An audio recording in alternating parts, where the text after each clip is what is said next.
This podcast is brought to you by our Patreon supporters. If you'd like to help expand our programming, head to patreon.com/Talk Star Wars and become a TSW patron. You'll receive exclusive podcasts, access to a VIP Facebook group, monthly prize draws, Facebook Live sessions, and much, much more. Head to patreon.com/Talk Star Wars and become a TSW patron today, and the Force will be with you always.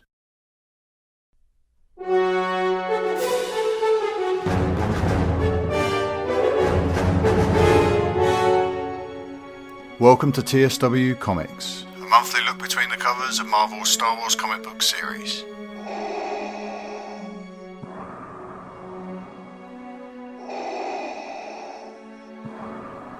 Hey everyone, welcome back to TSW Comics. This is issue 8. An unusual one this time because we're going to be covering 2 books this month. I'm Mark. And I'm Rob Cast. No Tim this month, unfortunately. Our schedule clashed with Tim's recording schedule on the Nerd Room. Unfortunately, it's the silly season. There's a Star Wars movie. There's a huge holiday. So we thought we'd just get this episode recorded without Tim, and he'll join us again next month. Yes. Oh, and also, too, he's moving into his new nerd room. He is, Sorry, excuse There should be a sight to behold once the new Nerd Room version 3. I can only imagine. It's going to be. I can't wait. So. Everyone gets more and more stellar, so this should be fun. More wall space, I'm sure. So congratulations, Tim, and we can't wait to talk to you after the holidays. Yeah, I hope everything with the move went well. I know that with the Nerd Room recording, it must be everything must be on schedule. Yes. Yeah, good. Okay, well, we wish them all the luck in the world. Let's do a season's greetings, because if you are a TSW VIP, if you're part of our Patreon campaign, you're getting this on Christmas Day. So happy holidays, everybody. And if you're not, you're getting this on about the 28th, so it's run up to New Year. So season's greetings and Happy New Year to everybody. Yes, season's greetings, definitely. Yes, we had actually, you and I were on a round table last week. We were. And it was kind of like a VIP Christmas party, because I went ahead and I jammed it with so many VIPs to get the Last Jedi reaction. But that was a great time. And again, I want to thank everybody for coming on. And it's just so nice. There's so much social media interaction, especially in this VIP group. It's such a tight group. And just to be it was like we're all together, talking about Star Wars. It was great. It was lovely. I think we nearly broke Skype that night. Yes. We certainly struggled. We hit a few potholes. Don't say plot holes. We nearly broke Skype, but it was a lot of fun. It was a hell of a lot of fun, and there's a lot of people on there who I've interacted with online. Hadn't had a chance to speak to in person. Chief among them, of course, was Kyle. Yes, actually having an opportunity to speak to Kyle from Tumbling Saver for the first time, even though we've been working together now for a long time. Yes. Building the Commonwealth. We never actually spoken. Well, that's what I mentioned to him earlier today, and he messaged me back for something like we do in the Commonwealth. We have our showrunner, like our show host Twitter feed, so we can all communicate with each other. And he was messaging me about something, and I'm like, "Are you around like in about 15 minutes? And do you want to hop on real quick?" And he's like, "I've never actually spoken to Mark." I'm like, yeah. There we go. It was nice. It was a real treat. Both him and Carlos, of course, because I've been a huge fan of Carlos's for a long time. So it was fantastic. It was a great show. It's like you were saying before we started recording this episode. It's very therapeutic for everybody because of the difficulties over the Last Jedi being so divisive, and it was nice for this little impromptu support podcast to pop up. Yes. So people could sort of vent their grievances and their concerns. Yes, and also too, next roundtable we'll be going back to probably the 2 host, 2 VIP format. So it won't be so crowded. This was just a special event. So yeah, it'll be a more manageable workload, especially for you when you've got to edit that beast afterwards. I did not envy you that night. It was very nice to sort of say good night, Rob, and go to bed. And when did you get the show? I think it was 24 hours later. I'm like, I think I got it. And I thought, this is great. I can just upload this now. I don't have to do anything else. What a wonderful feeling that is.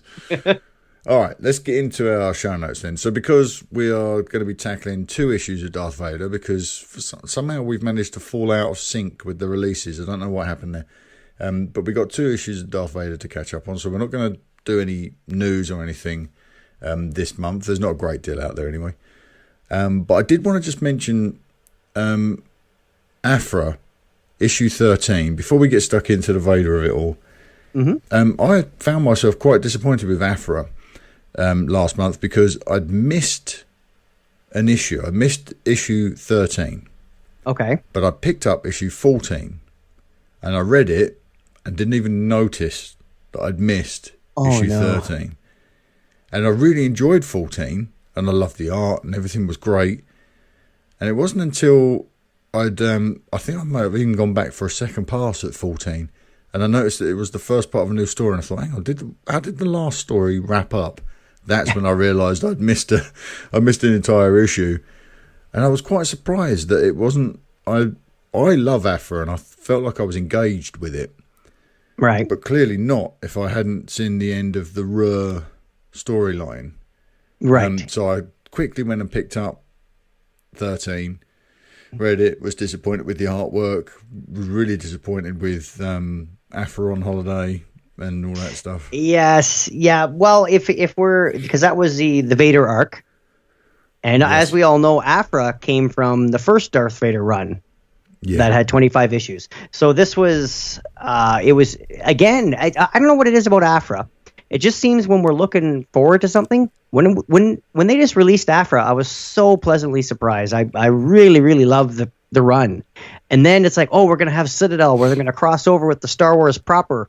And we're going to have Luke and Aphra. And I was so excited. And it was like, it fell on... I know Steve Gio from Tumbling Saber, Journalist of the Wills. He loved it. It was just, but the magical part of it, I didn't sit well with me, so I didn't like it. And then here it's like, oh, here she's back with Vader, and then excitement again. And I don't know. I don't know if it has something to do with expectations or could be. It could also be that to me now, Aphra's like a premium character to me. Yes. She might not be Star Wars top tier characters like your Han and your Luke and your Vader, but to me, she's up there. Oh, this is probably going to ruffle some feathers. Maybe with Boba Fett, because she really strikes the same sort of chord for me. She's this, she's this fiery character, and she's morally ambiguous in a way. I enjoy her with the same part of my mind that I enjoyed reading Boba Fett or watching Boba Fett. Right. So she's like a second tier character to me. So perhaps putting her in a book with a premium tier character isn't necessary, and maybe it becomes a bit distracting, a bit of a waste of time. Yeah, exactly. And again, like you said, the artwork seemed, this is going to sound silly, but it almost seemed Archie comic. Oh yeah, it was terrible. If I can paint a picture for somebody, and if I don't mind the direction, but not for my Star Wars. Yeah, no, I didn't. I'm flicking through it now. I didn't like it at all. I mean the Emperor, can you see? Yeah. He looks like a critter from off of the 80s. Yes. It just doesn't look. It just does not look good. And the artwork on the book up until that point had been not 100%, but for the most part, they've been wonderfully illustrated books. Yes. And what I've just read and just reread this evening to get caught up in terms of Vader, especially issue 9. The art direction, not just the illustration, but the art direction in that book is so full of energy.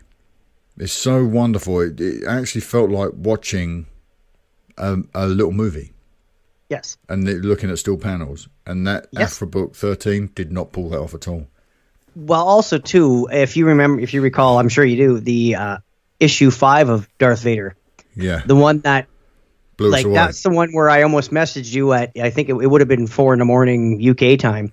But as soon as I got home, I read it, and we were just all blown away. And for the most part, when he was trying to bleed the crystal for the lightsaber, and there was 4 pages, no words, all art, just all panels, and perfect. So, and it's continuing to do so in the Vader run. So wow, it's just, I don't know if we're holding, you know, what I mean, when you're holding Aphra to that, you know, like when I open my Star Wars comics and open Aphra, oh, that's good. And then I open Vader, it's like, whoa, like, yeah.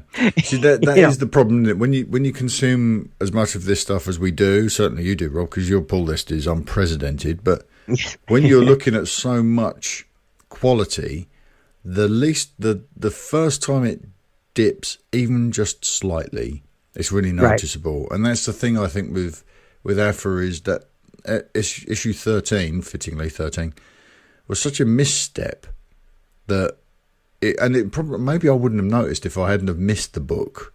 If I'd have picked the book up when it was released and read it, maybe I wouldn't have noticed. But because I went back and I read it, I thought, well, I didn't miss anything. And what I just read, number 14, was fantastic. It was glorious, beautifully illustrated, great story. The first misstep is it's obvious. Yeah, and but also the problem too. You're reading such an excellent Darth Vader run, and then you have Darth Vader again in the Aphra book, and you're literally. It's not like we read this Darth Vader run a couple of years ago, and now our memories kind of mushy when it comes to what he looked like. We just put Darth Vader down and then pick up Aphra. And it's like, wait a second, is that the same guy? Like, you know what I mean? It is a problem. And this is something I've mentioned on the other podcasts as well about Vader, about how maybe it's time to sort of set him down now. We had Vader in Rogue One. I'm hoping that they don't fall into that trap with Solo, because maybe it's time to sort of set that character down and move forward without him. Be brave enough to start telling stories without him. And maybe that includes Aphra. You don't need to keep going back to that well and drawing on that character as a resource. She can stand on her own. Yeah, and she's been fantastic on her own. So yeah, really good. So, and anyway, I wanted to have that whinge. It's not all positive. I'm only reading these two titles now, so it's not all positive in those two titles. They are the best out there, I think, but it's not always good. Oh, but on a good note, Poe Dameron's been picking up steadily for the last 5 issues, and also I'm looking forward to reading more than that, considering we just saw The Last Jedi. Yeah, because it's a lot of character building, and the Poe Dameron run is pre-Force Awakens, so that's it's just the run itself is starting to be good. And Mace Windu, what was it, issue 4? Yeah, issue 4. I was not a fan. Of course, I pull it before this show, and it's Star Wars, so my comic book guy has standing orders. If it's Star Wars, you pull it. So I've been reading it, and I wasn't impressed. But this Mace Windu, they had kind of a flashback thing to when he was a Padawan learner, and it was actually issue 4 was pretty good. It might finish strong. Is it just one more? Is it one of those 5? I believe it's just one more. What a shame. But I mean, I don't know. If they read the first 3, I can understand why. As a collection, do you think it would work sort of as a one-off read from cover to cover? As a trade? Yeah. If they finish like they did in issue 4, then yeah, I think I'd enjoy it. Because I picked up the trades. Well, I picked up the trade for Lando and loved it, and I picked up the trade for Solo recently, and I didn't finish it. I need to finish it. Yeah, I'm really struggling with it. I know. It's exactly what you'd expect out of it's what you'd want out of a solo comic, and then it's like, wait, I didn't want this in a comic. Yeah. If that makes any sense. It's playing the same notes as we've seen in the movies, and some of this should explore, like with Vader, they're exploring areas of the Vader character we haven't explored before, we haven't seen on screen before. They're doing some great stuff. I mean, there's something in issue, which issue is it in? In issue 8 of Vader that we're just about to talk about, that I just absolutely love. I love it so much I could actually probably print and frame this. But we'll get to that in a second, because we're just about. Is there anything else you want to shout out from your pull list over the past month? Yeah, actually, because of Tim gave us the news last week, I found Darth Maul, Sons of Dathomir out in the wild. Oh, the really? Trade paperback. Okay. Yeah, I found the trade paperback. I haven't been able to dive into it yet. I know Kyle and Steve have over at Tumbling Saber, but it's out there. So it's you can. I mean, of course, when I walked into the comic book store, it was Chris there, the owner of the store. He goes, "Oh, I got something for you. I just got this in," and he pulled it off the shelf. And of course, I'm like, so you might, if your guy doesn't know you're a Star Wars fan, you might have to go look for it. But they're in the stores now. They're out there. Yeah, and that's a trade, right? And that's a former Dark Horse. That's Legends, I guess. So, but still, I've been hearing fantastic things, and I've just been able to nibble at it. So I'm not gonna, come in with a full review, but yeah, they're out there. So yeah, well, if you are interested in hearing that book discussed, Steve and Cole covered it on Journals of the Willing last episode. Yes. Yeah, so you can go and check out the Tumbling Saber feed, pick up Journals of the Willing, and listen to those guys break that down. Always reliable. I will be picking that up at some point, I think. Yeah. The only issue I have is with canon. If it's being recanon, if the story's being recanonized, because it's come out, it's badged as Marvel, so it looks like a recanonization. Hey, well, you could be forgiven if you picked it up and it says 2017 Marvel, and yeah. That's it's being a bit fast and loose with this kind of thing at the moment. Yeah. Boy, howdy. Yeah. All right, let's move into our Darth Vader discussion anyway, because we've got a couple of books here to break down. So we're going to look at issue number 8 first. I've the show notes. I'll probably include the show notes, I think, with this month's podcast, so that people can download and see what we're looking at as we talk about it. But I'll just do a quick story recap, Rob. Hopefully this is accurate. So, in issue 8, Jocasta Nu returns to the Jedi Temple to retrieve what we learn is a list of Force-sensitive children. Her intention is to establish a training temple and raise the next Jedi Order. Palpatine warns Vader about becoming a tool of the dark side by losing himself to hate. Whilst Jocasta Nu's droid B2 destroys her ship to prevent them from being discovered, Vader, who is still unknown to the Empire at large, identifies a Jedi starfighter from the wreckage and heads to the temple in search of the Jedi infiltrator. This is another great entry. And I'm finding myself now, Rob, when I'm rating these things, because of, we mentioned it previously, issue 5 being so strong, I'm finding it very hard to sort of grade these books in relation to that. Yes. You'll notice my ratings now. I've had to use a 0.5 because this is great, and the next one's better, but still not quite up to it. Issue 5, but this is fantastic. See, now you're falling into my Dark Knight rule. Yeah, this is why I don't rate. Yep. When you pull out when you use the 10, and like I rated issue 5 as a Star Wars 10, so now it's everything has to compete to that. Yeah, even that's the watermark. So it's tricky, and the thing is as well. So I find myself tripping over into subjectivity as well. So with some of these things, like the frame we've got in the panel that I've copied and put into the show notes now, which we'll discuss in a second, that might be something that pushes this book further to me. The storytelling in 5 got it up to the 10.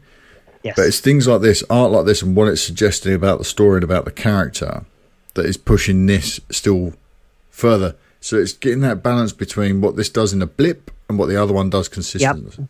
But also too, in issues like this, because you're thinking they're such high quality. I don't know if we want to mention where this is obviously spoilers for the comics. For this comic. Yes, indeed. Yeah, so from having an astromech blow himself up, being an astromech builder, I don't know if I can agree with that, even though it was for a good cause. Yes, but, okay, so I won't dock any points there, but at the Jocasta Nu, when she reveals herself at the end, just out of anger. Yes, yeah. That, because if basically she's seeing, she's in the library, and who's rifling through? The Grand Inquisitor. Yes. So the Grand Inquisitor, and he's kind of throwing the books over his shoulder and being nonchalant, and she never let him in there when he was a Jedi, and then watching him angers her, and then she reveals herself. And just because of that, pulled me out going, I can't imagine a Jedi doing that. Yeah. Especially out of anger, which is opposite of the Jedi. And exactly. You'd be trained to just keep calm, keep stealth. Especially when she's doing something as important as she is, which is retrieving the most vital of resources, which is the seed for the next Jedi Order. So yeah, I get why they did it dramatically to of course, put those two characters at odds, but yeah, you're right. In terms of dealing with it and being true to these characters, maybe not so much. And that's what you're saying with this panel we're about to look at here with Vader. It bumps up the comic, and that's like we said with issue 5. But issue 5 didn't have that thing that, I don't know if that would happen or pull you out. No. So that's how a perfect 10's got to be a perfect 10. It has to be start, style. You mean the routine, and you got to stick the landing, and it has to add. This is the thing we've come back to numerous times since we've been doing this podcast, isn't it, Rob? It has to add something to the character that makes you, if it recontextualizes what you know and understand already, then it's hit a home run, which is what Darth Maul didn't necessarily do. It kind of played it safe, but this book, it's adding qualities to Vader that enhance my experience with that character retrospectively or retroactively. Well, that's what we said. Darth Maul, a fantastic looking book. It's a fun read, but didn't add anything. Han Solo, again, looks great, fun read, didn't add anything. Lando, on the other hand, added so much. Added like it just and I guess for us as Star Wars fans, like it's just now that gets a bump up because of what it gave us. And not even for that, not even for the lead character. It's what it did for a supporting character that made it stand out, which is great. But I made a few notes about my thoughts on this, on issue 8 of Darth Vader. And I've written here that it's more than filler, but it doesn't progress the story too far. Now, fortunately, I reread this today, followed by 9, so together they form a nice, cohesive, well-paced story. On its own, it doesn't really progress the story too much, but it's great writing, it's great art.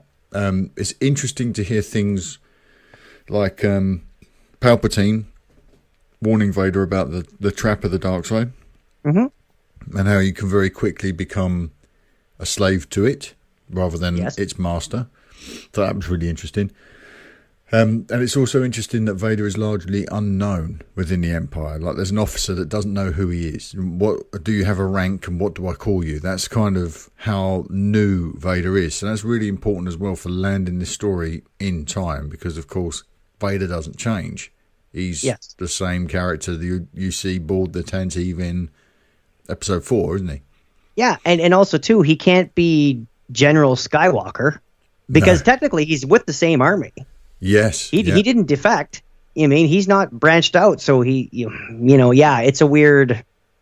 It's weird to see. It's actually good to see how people are looking at him, going, "Okay, what are you?" Or who are you? What are you? What's your response? What's our responsibility to you? It's a very interesting relationship that he has with this new empire, and we do hear it referred to as a new empire in this book as well. But this panel that I've selected, it's something I think is really quite wonderful. It shows us, it's an image, an interpretation of Vader who's deep in meditation.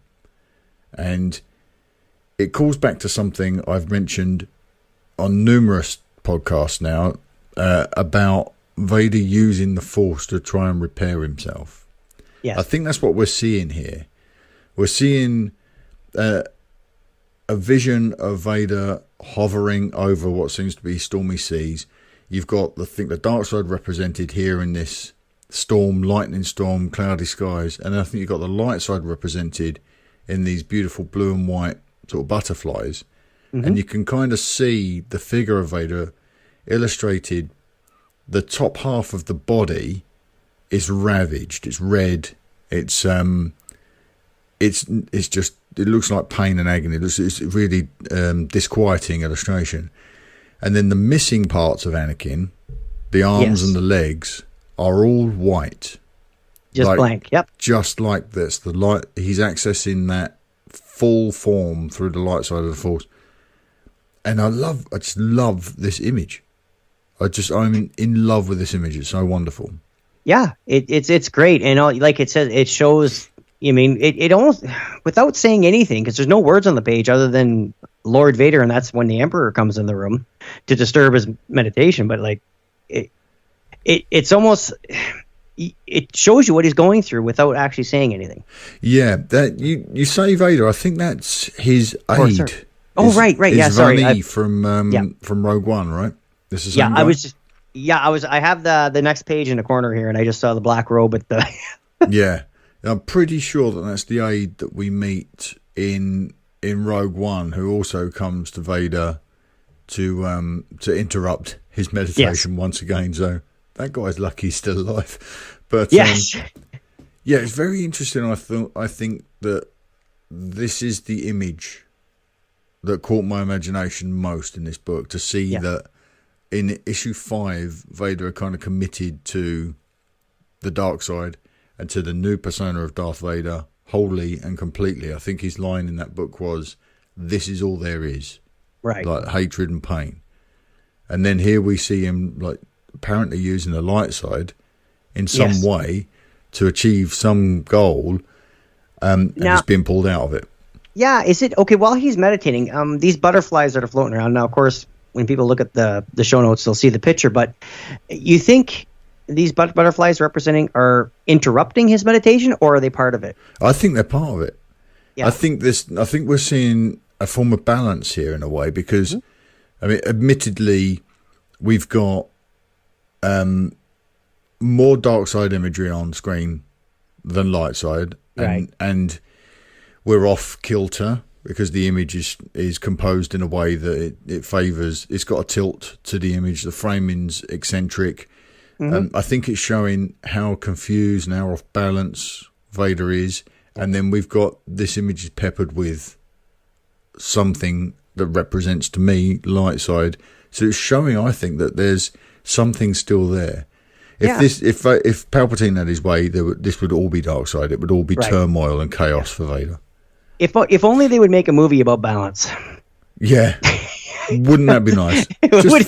Just focus on balance for like 2.5 hours. Yeah. That'd be good. Oh, someday. I don't know. Yeah. Maybe we'll avoid the Last Jedi conversation tonight. But yeah.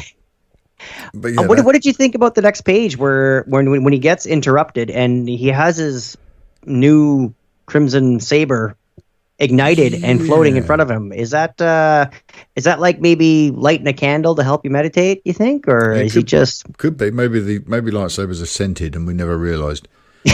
I'm not entirely sure what to make of it. I think the function of the illustration itself might be to show that he's yet to construct Vader's hilt. So it's still it's almost like he's 90% committed to this path, because he's still using somebody else's blade, somebody else's crystal, somebody else's hilt.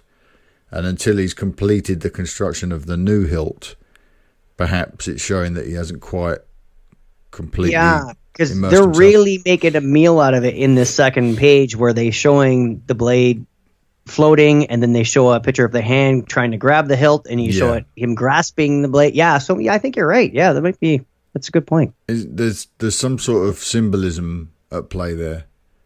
I thought it was quite odd to have that there, but it's, to me, the information I took away from it was that the hilt isn't there yet. Even though on the front cover we do see the Skywalker hilt, don't we? The Skywalker design, with the black accents, which is Vader's hilt. And the cover itself is kind of a reimagining of that scene of him meditating within the Force, because he's floating cross-legged, but you're seeing his arms and legs in that. So there's some mixed messages kind of going on there. But yeah, with that lightsaber floating, I'm pretty sure that it is he's using it perhaps to focus on, but we are, as a reader, are being told, notice this is the difference. He's not quite there yet, which suggests to me that in a later issue we might see the construction of that hilt at some point, which will be a thrill for me, because there's just a little detail that I'm looking forward to. So yeah, there's the aide, I think, Vani, disturbing Vader to send him on his next mission, which I really love. So I think that's it. Before we move on to issue 9, but is there anything else you took away from issue 8 that you wanted to bring up? Obviously, because I'll put these notes together, Rob. if there's anything you want to focus on. Yeah, no, I thought it was interesting how Vader did the forensics on the Oh, that was great. the ship. Yeah, the ship with basically the astromech, Jakastanu's astromech rolled up, self-destructed, which blew up her ship. So they didn't know who was in the building, and they sacrificed the droid to blow up the ship. And then Vader comes in and he does a force move, and in the panel, and they can only do this unless they had, like in a comic where they had shards coming together, so you can make out the astromech and you can make out the ship. It wasn't perfect, but he was like, "Yep, now we know who's here." Yeah, because he basically took the ship blew up with the astromech, so you got all these pieces like a jigsaw, and Vader using the Force just in a snap of a finger, boom, no, he just pieced it all back together. It's like, yeah, no, that's the ship that was here. Yeah, and he's no nonsense with the Imperial officer as well, the person investigating it, who believes that it's that there's Jedi graffiti at the site and rather than it being a Jedi emblem from a ship, he thinks it's graffiti, and they just think they're terrorists. And Vader gives him no quarter and says, "You're wrong. This is what it is. There's a Jedi on the planet. You search everywhere else. Don't go to the temple." Yes. And the Imperial officer says, "Well, someone needs to go to the temple." He says, "Don't worry, someone will." And of course, that's Vader, and that leads us beautifully into issue 9. Yes. And also, too, last thing on number 8, the cover art is just fantastic. It's great. It's a great cover. It's a really good. Oh. But they do have these Vader books have had really strong covers. I think. I mean, the artwork inside is beautiful, but they've had really, really strong cover art. Really evocative stuff, and it's made for good podcast art for us as well on this show.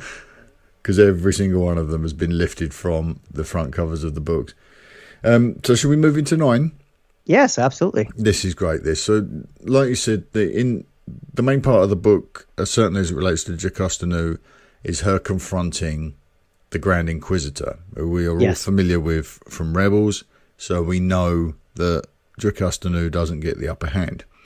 But a brief recap on the story. So Vader returns to the Jedi Temple to confront the Jedi he has learned is on the planet. Meanwhile, in the temple, Jocasta-Nu confronts the Grand Inquisitor because of the disrespect he's showing to the archive. And he gets the upper hand in a duel. Then Vader enters and prevents the Grand Inquisitor from killing Jocasta-Nu. So we learn through that, I think, that Jocasta-Nu has some value to Vader and to Palpatine, who clearly intend to use her to access the archives for whatever reason. So Jocasta-Nu heads deep into the archive once Vader is distracted with the Inquisitor. She disappears deep into the archive and purges all the data, leaving the Sith with nothing, essentially. And Vader enters the vault where Jocasta-Nu was previously, that had some holocrons in there, and the droid called Kator, I think his name was. He identifies Vader as being Anakin from biological scans, because obviously it's the Jedi Temple, so his biological data is present there. And then Vader destroys the droid, which I thought was quite sad, because I really like that character. So Jocasta-Nu also became aware that Vader was Anakin Skywalker, and goes searching for some of the protected items deep within the archive, and produces a blaster that uses the Jedi's lightsaber as its power source. And then she confronts Vader, which is a little bit like it gave me sort of a Ripley from Aliens kind of feel, that this woman is tooling up and going after this huge alien beast. Great book. Great book. Really strong follow-up to another great book in issue 8. Yeah, and I won't watch, I don't think I won't watch Attack of the Clones the same. With Jocasta-Nu. Yeah, you won't see her the same. It doesn't... Now, this, if I was going to level any criticism at this book, and I don't think it's necessarily fair, because the short amount of time we spend with Jocasta-Nu in the film, right? It's not really fair to judge this character based on that, but they don't seem like the same person necessarily to me, beyond the hairstyle and the name. It doesn't feel like I'm seeing the woman from the film in this book. No. But from Clone Wars, right? I don't know. I don't know if you're familiar with because that's not overly so. I have seen all of the Clone Wars, but not overly familiar. Yeah, but that's they show there's some scenes in the library and she's passing through. But also too, if you're a Jedi, that mean like, and you just happen to be the librarian, you're still a Jedi. It's like Finn, he was a janitor, but he was still trained as a stormtrooper. Yeah, of course. Yeah, I mean, presumably there are Jedi in that temple who have custodial duties. There's probably a Jedi whose responsibility is to flip burgers. So and Jedi podcasters. Yeah, probably Jedi podcasters. There's a job for us. Check LinkedIn, Rob. See what we can get. So there is one element to this, and it's one of the panels that I've snatched and put into the show notes here. There's one element to this that when I read this 3-panel here with Jocasta Nu using Chirrut Imwe's line from Rogue One, I am one with the Force and the Force is with, and she doesn't quite finish the sentence. But when I read that, I thought, that's great. Oh, I love that. I love things like that. What a nice touch. But she manages to stay. That is obviously she's making peace with the fact that she's about to die at the hands of the Grand Inquisitor. But the onomatopoeia we're seeing in those panels is Vader stepping in and preventing her from being killed. So a great set of panels, really, because we know that's Star Wars shorthand to us now. We know what she was preparing herself for through the use of that line. Yep. And that's great. That is great writing. Yeah, I enjoyed it. It's because, again, we have this character, like you said, we have this character we don't know anything about. And even when we first stumbled upon her, I remember when Tim read it and we pointed out, I'm like, I believe you said, oh, that's Jocasta Nu. And Tim's like, wait, what? Yeah, yes, because it's so far off the map. And why not? And okay, it wouldn't be my first choice out of all the Jedi we've seen in the movies, but okay, let's go down this. But I guess between a little bit we've seen of people visiting the library in Clone Wars, we haven't really seen her, and they explored a lot of the Padawan Jedis in the Clone Wars, and I guess this is just somewhere else you can go. And actually, being the archive, it's perfect. Yeah, it makes complete sense. If you would have told me about it, I would have. But reading it now, of course, it's brilliant.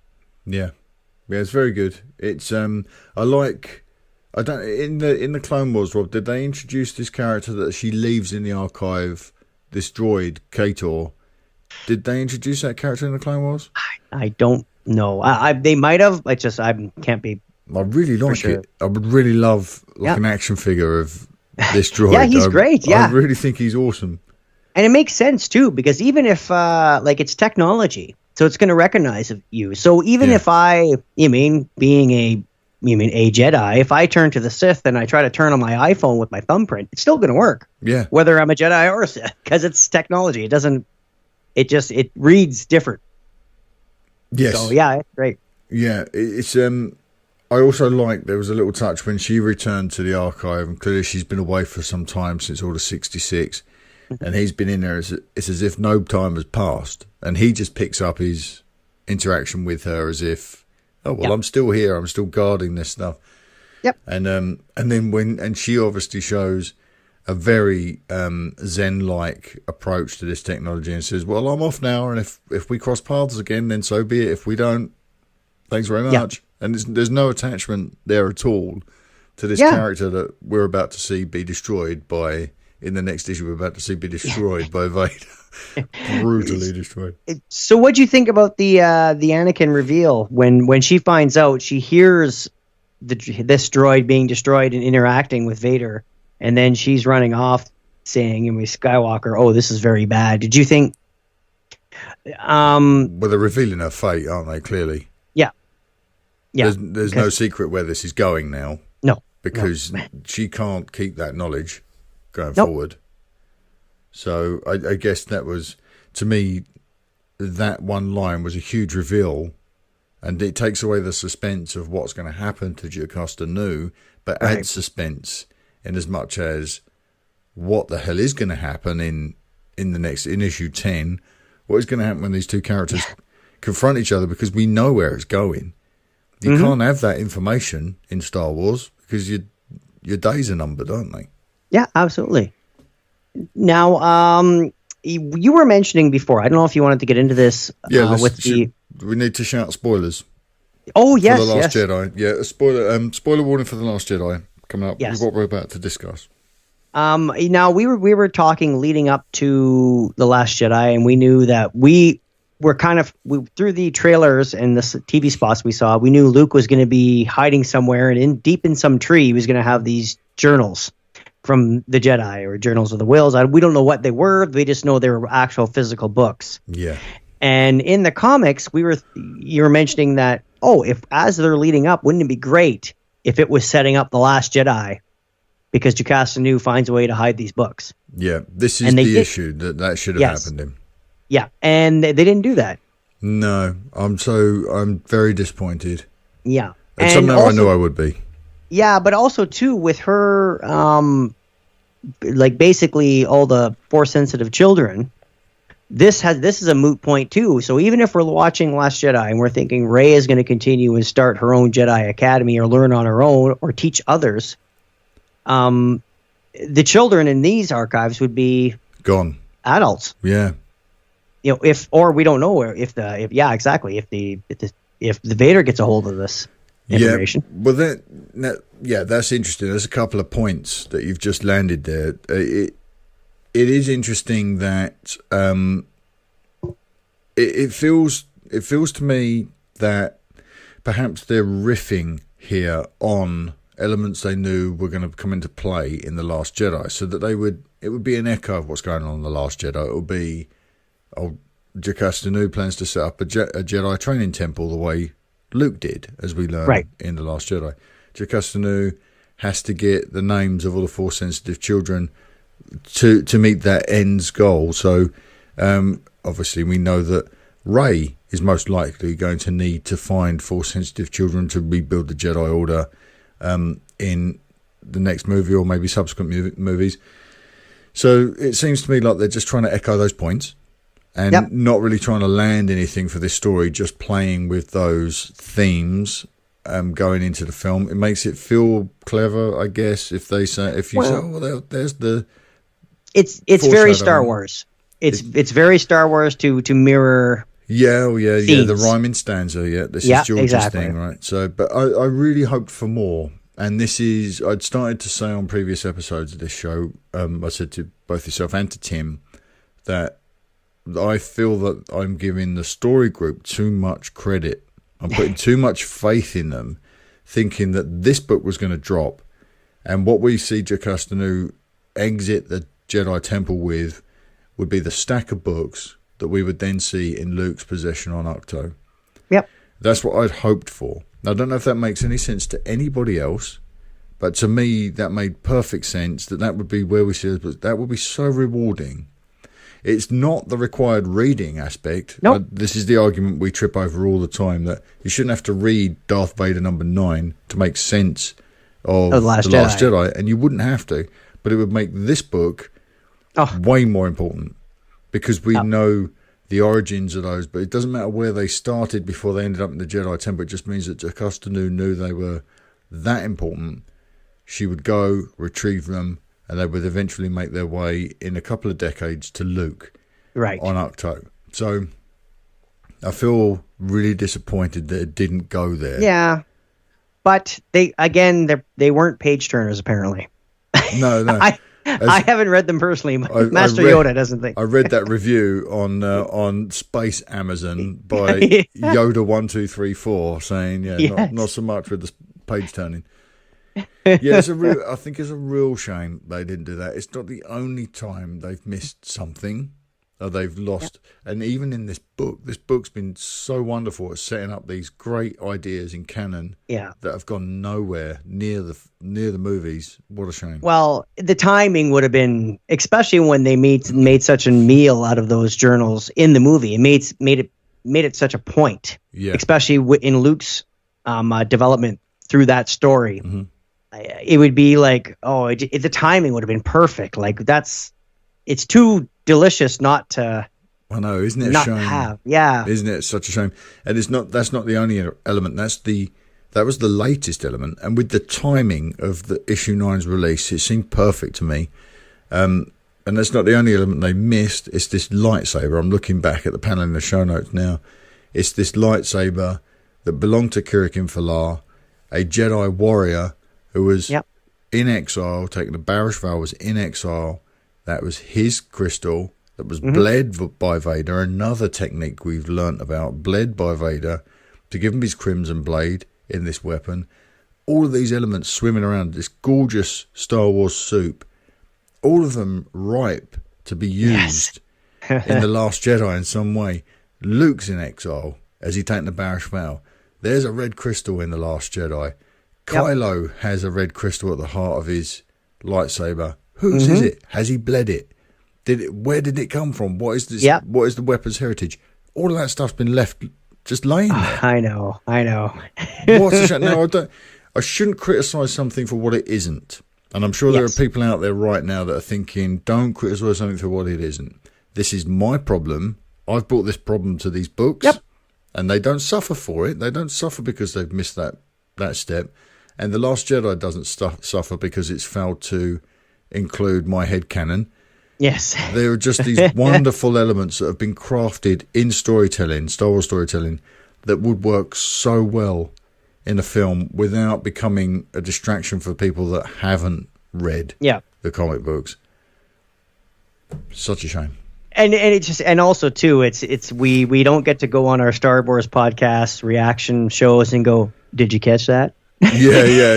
You don't get to. That's it. I wanted the smug points, Rob. I wanted the smug points, and I've been looking way back to Rogue One when I first said they're gonna have the shuttle Tidarium. They're going to use the Tidarium to escape from Eden. Yes.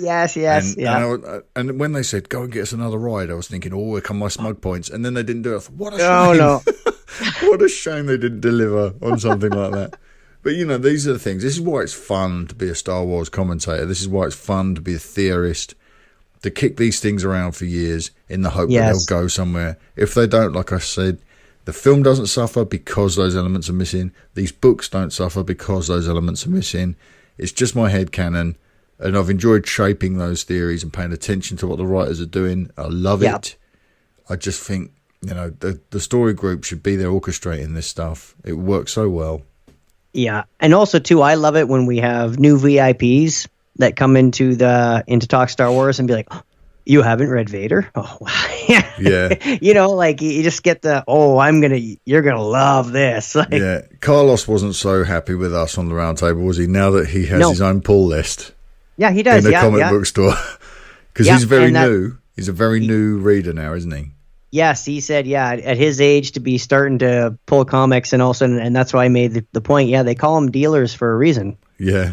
Comic book dealers, because you got to have that drug. That's it. You got the paper crack, and now I have the plastic crack behind me. I'm going to tell that story at some point. I think actually, what is today? If you're a VIP, today's Christmas Day. Maybe today's episode of the Daily will be my story about Rob getting me hooked on Kenner Vintage, because I'm going to blame you, Rob. Oh, yeah, sure. Yeah. Well, you can see my 12 are right behind me. I can see you. Yeah, I can see it. But I got that Bespin Luke and that Yoda looking at me going, we need Hoth Han here, Rob. What's going on? Yeah. Well, over here somewhere.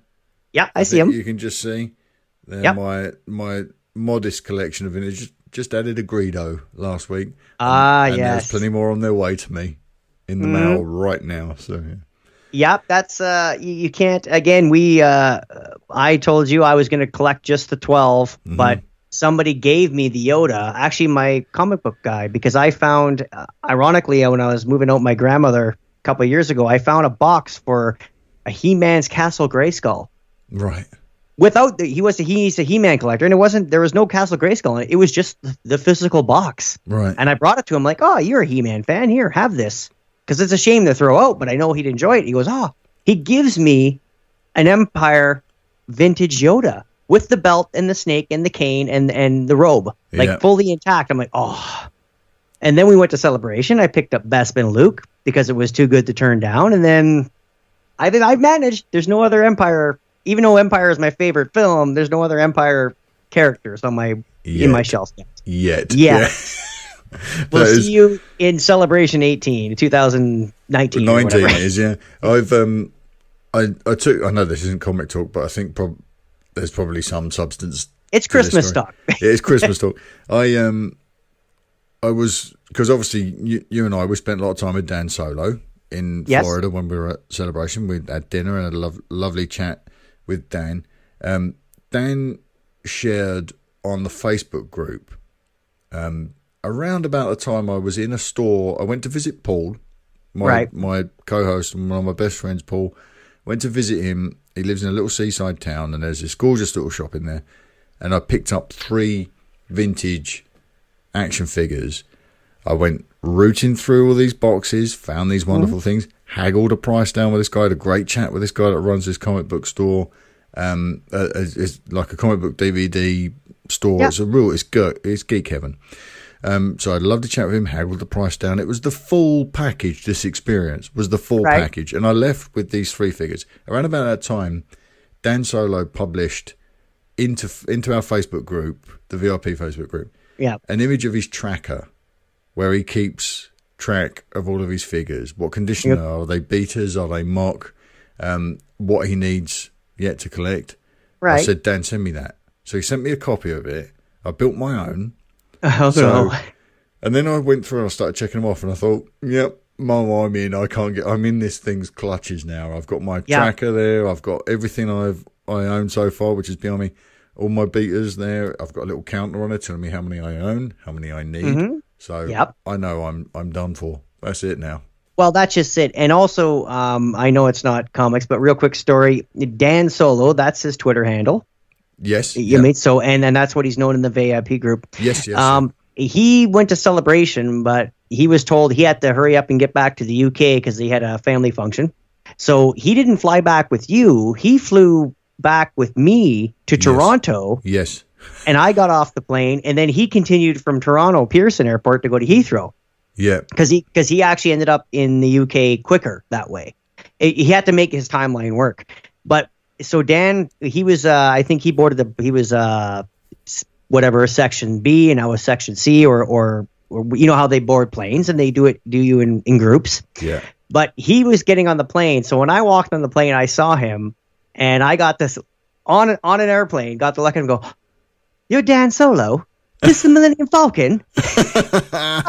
Sorry, I know it's a horrible accent, but it's great. What I should also do as well is shout him out, because when we were at Celebration with Dan, and I know this is Toy Talk as well, he mentioned our friend Jeremy, who hosts he's a co-host on the TSW Toy Box podcast, and mentioned that he wanted to do something for Jeremy because Jeremy had sent Dan a figure that Dan needed for his collection because he had a duplicate. Right. Jeremy had ended up with doubles. Sent it to Dan. Didn't ask for any money. Didn't ask for any credit. Just sent him because that's what we do in the community. Yes. And so Dan went hunting for something that Jeremy needed. And I knew Jeremy needed a Greedo. I can see Greedo over your shoulder there, Rob. Oh, yeah. Yeah, he's in there. So Dan went looking, found a gorgeous Greedo, and picked it up and sent it to Jeremy. And that's the VIP community right there. Always looking out for each other. Wonderful. Yeah, and Mark Airy, he asked me to pick him up that prototype Boba Fett with the launching rocket. Oh yeah. I couldn't do that. Has he sent you the $25,000 that he owes you yet, Rob? Yeah.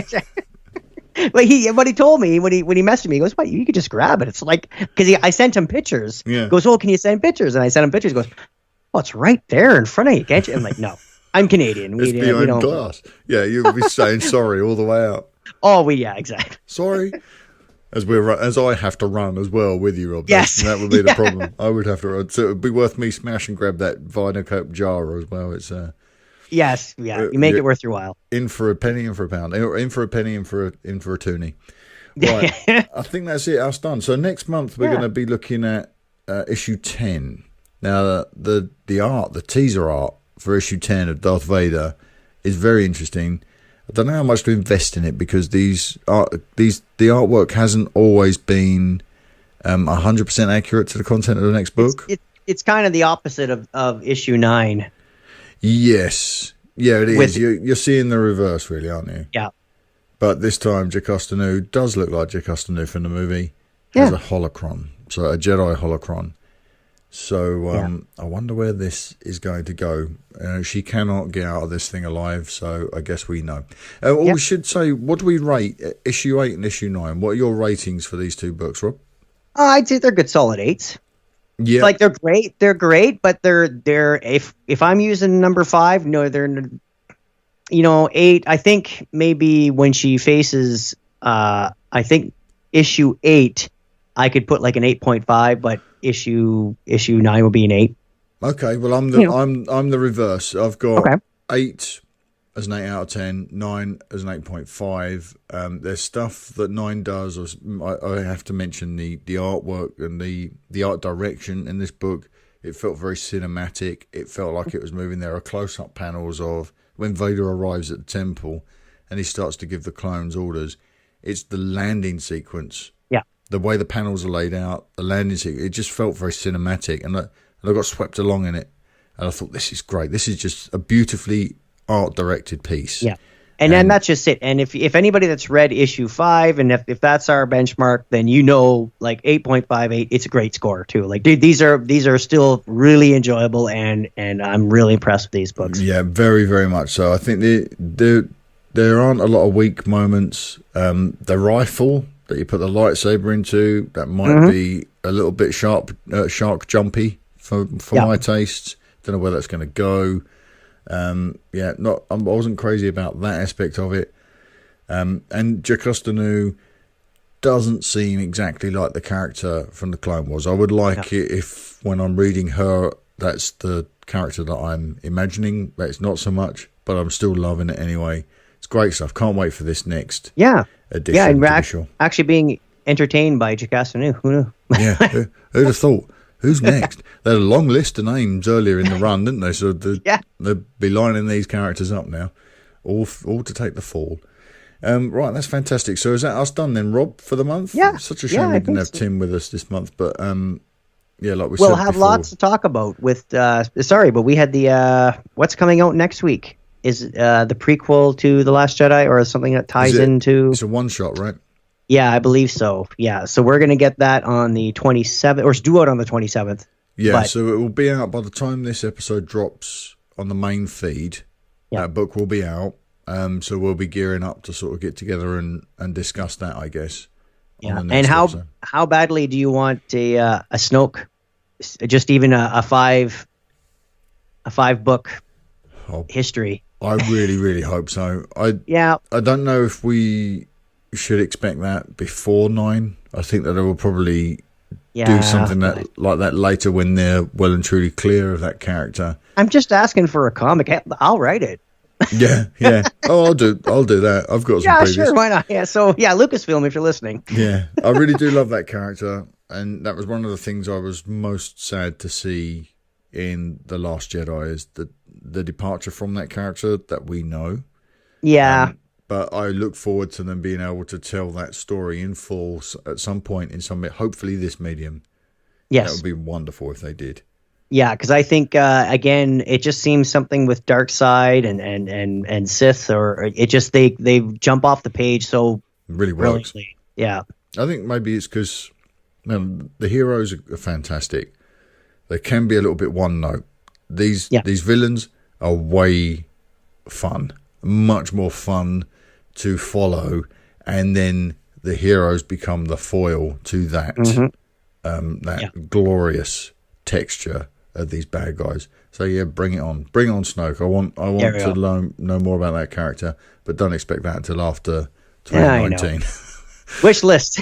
Yeah, there we go. Sith wish list. Yeah, didn't we do this the other day? The Sith myth. Yeah. Yes. All right. Okay, let's wrap this up. Rob, where can people find you between episodes, old chap? You can find me at Robert MMCast on the Twitter machine, and also you can check out the Roundtable. That's where I get together once a month with the VIPs and host them around the Commonwealth. So, and also too, note to the VIPs, if you have any interest in being on one of these podcasts and you want to be part of Talk Star Wars and actually see what it's like to be here behind the mic, just send me a personal message and we'll make sure we'll get you on the get you on the roundtable. Yeah, we got a little something cooking up in the background there. I won't go into details, yes, but we've had a discussion and we think we might be able to do something so that they become maybe a little bit more frequent and maybe there's a little bit more variety in there for us as we try and fill that gap between Solo and episode 9. So there's some interesting stuff coming, to be sure.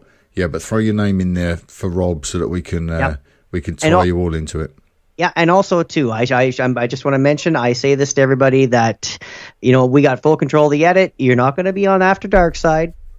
I don't. Mark gets the polished show. I don't ship him any of the off mic stuff. So. Yeah, no, that's always welcome, Rob. Especially when I'm putting it out without the PG-13 or the that's right, yes. or the adult content rating. All right, you can. I know he's absent this month, but you can find Tim at the Nerd RM on Twitter and check out the Nerd Room and check out all the Commonwealth podcasts. Actually, our partner podcasts, all of them are wonderful. We might be growing soon. I'll just throw that out there. We always like to look out for new and interesting shows. You can find everything I do at talkstarwars.co.uk, and I'm on Twitter at talkstarwars. And if you become a patron, you'll hear me every day on the exclusive daily podcast, which is a lot of fun to do. All right, that's it for another month. So again, just to reiterate, Happy New Year to everybody as we move out of the year of The Last Jedi and into the year of Solo, a Star Wars story. Stay safe, everybody, whatever you're doing, and have a lot of fun. We'll see you next month. Bye. Talk Star Wars is a proud member of the Star Wars Commonwealth Podcast Network.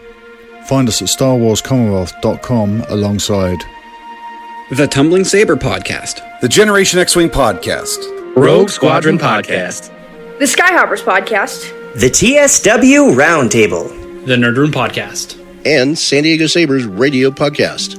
Head to StarWarsCommonwealth.com and take your first steps into a larger world.